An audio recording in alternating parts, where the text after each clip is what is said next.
চাওক কৃষ্ণা অতি নিশংস আৰু এটা জঘন্য হত্যাকাণ্ড আৰু এই যিটো হত্যাকাণ্ড আচলতে সমগ্ৰ গুৱাহাটী মহানগৰীকে নহয় সমগ্ৰ ৰাজ্য কঁপা তুলিছে কাৰণ সতীয়া পিতৃয়ে সতীয়া জীয়ৰীক হত্যা কৰিছে নিজৰ পত্নীক হত্যা কৰিছে আৰু হত্যা কৰিয়েই তেওঁ নিজেও আত্মহত্যা কৰিছে কালি দিনৰ ভাগত সেই ঘটনাটো সংঘটিত হৈছিল দিনত সেই ঘটনাটো পোহৰলৈ আহিছিল কালি নিশাৰ ভাগত সংঘটিত হোৱা সেই ঘটনাটো আমি যদি কওঁ গোটেই ঘটনাটো সন্দৰ্ভত তেতিয়াহ'লে ক'ব লাগিব যিগৰাকী লোহিত ঠাকুৰীয়া আছিল জুলি ডেকাৰ দ্বিতীয় পত্নী দ্বিতীয় স্বামী জুলি ডেকাৰ দ্বিতীয় স্বামী আছিল লোহিত ঠাকুৰীয়া আৰু জুলি ডেকাৰ কন্যা আছিল ঋত্বিকা ডেকা তেওঁলোকৰ ঘৰ আছিল মৰিগাঁৱত আৰু জুলি ডেকাৰ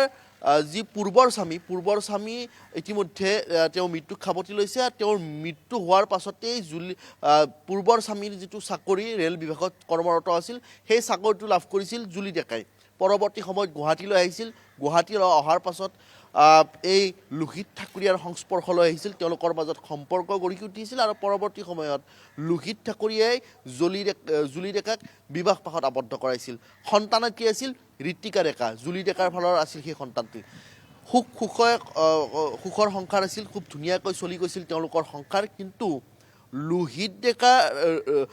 ঠাকুৰীয়াৰ ভিতৰত এটা তেওঁৰ অতি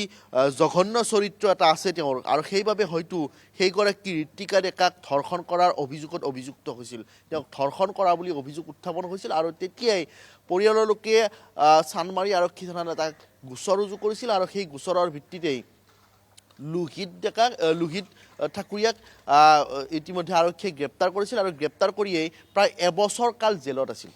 আৰু জেলত থাকোঁতে হয়তো তেওঁ মন মগজুত তেওঁ ঠিক কৰি লৈছিল যে জেলৰ পৰা ওলাই এই ধৰণৰ এটা ঘটনা সংঘটিত কৰিব আৰু জেলৰ পৰা ওলাই আহিয়েই এই কালি যিটো বৰ্বৰ হত্যাকাণ্ড সংঘটিত হ'ল প্ৰথমে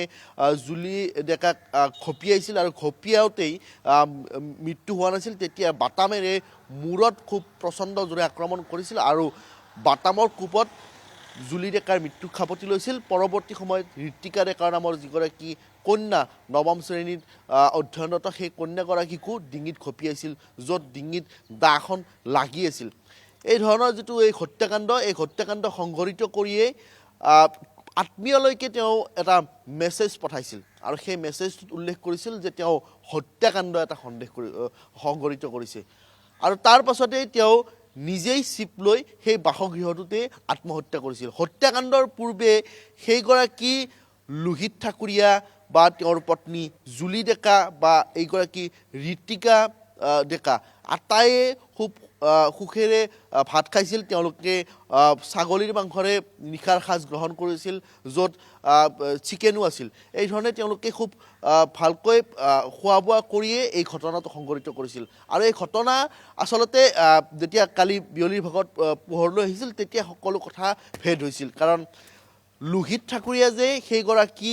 নৱম শ্ৰেণীত অধ্যয়নৰত ঋত্বিকা ডেকা নামৰ যিগৰাকী কন্যা সন্তান আছিল জুলি ডেকাৰ সেই ঋত্বিকা ডেকাক ইতিমধ্যে ধৰ্ষণ কৰাৰ অভিযোগত অভিযুক্ত হৈছিল সেই সকলো কথা পৰৱৰ্তী সময়ত পোহৰলৈ আহিছিল এই আটাইকেইটা মৃতদেহ এই মুহূৰ্তত মৰণোত্তৰ পৰীক্ষাৰ বাবে GMCHৰ মৰ্গত ৰখা হৈছে তেওঁলোকৰ মৰণোত্তৰ পৰীক্ষা সম্পন্ন হ'ব পৰিয়ালৰ লোক এই মুহূৰ্তলৈকে GMCHৰ মৰ্গত আহি উপস্থিত হোৱা নাই কিন্তু এই জঘন্য হত্যাকাণ্ডটো কিয় সংঘটিত কৰিলে জুলি ডেকাই যেতিয়া এইগৰাকী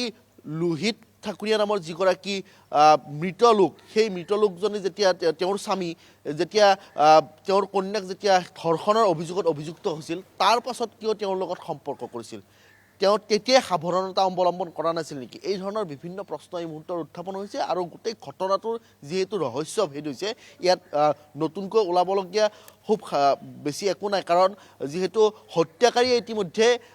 স্বীকাৰ কৰিছে যে তেওঁ দুটা হত্যাকাণ্ড সংঘটিত কৰিছে আত্মীয়লৈকে তেওঁ মেছেজ পঠাইছে পৰৱৰ্তী সময়ত হত্যাকাৰীয়ে নিজে আত্মহত্যা কৰিছে গোটেই ৰহস্য এই মুহূৰ্তত ভেদ হৈছে কিন্তু আৰক্ষীৰ তদন্ত অব্যাহত আছে যিহেতু তেওঁ পূৰ্বে জেলৰ ভাত খাই আহিছে ধৰ্ষণৰ গোচৰত অভিযুক্ত হৈছে নিজ সন্তানক ধৰ্ষণ কৰিছে সতীয়া সন্তানক ধৰ্ষণ কৰিছে ধৰ্ষণ কৰিয়ে তেওঁ জেলত গৈছে জেলৰ পৰা ওলাই আহিয়ে জেলতে তেওঁ পৰিকল্পনা কৰি আহিছিল যে জেলৰ পৰা ওলাই আহিয়ে তেওঁ কিদৰে তেওঁৰ পত্নী আৰু সতীয়া সন্তানক হত্যা কৰিব সম্ভৱতঃ তেওঁ জেলতে পৰিকল্পনা কৰি আহিছিল আৰু জেলৰ পৰা ওলাই আহি এই ঘটনা সংঘটিত কৰিছে আৰু এই মুহূৰ্তত যিহেতু মৃতদেহ GMCHৰ মৰ্গত আছে কিছু সময় পাছত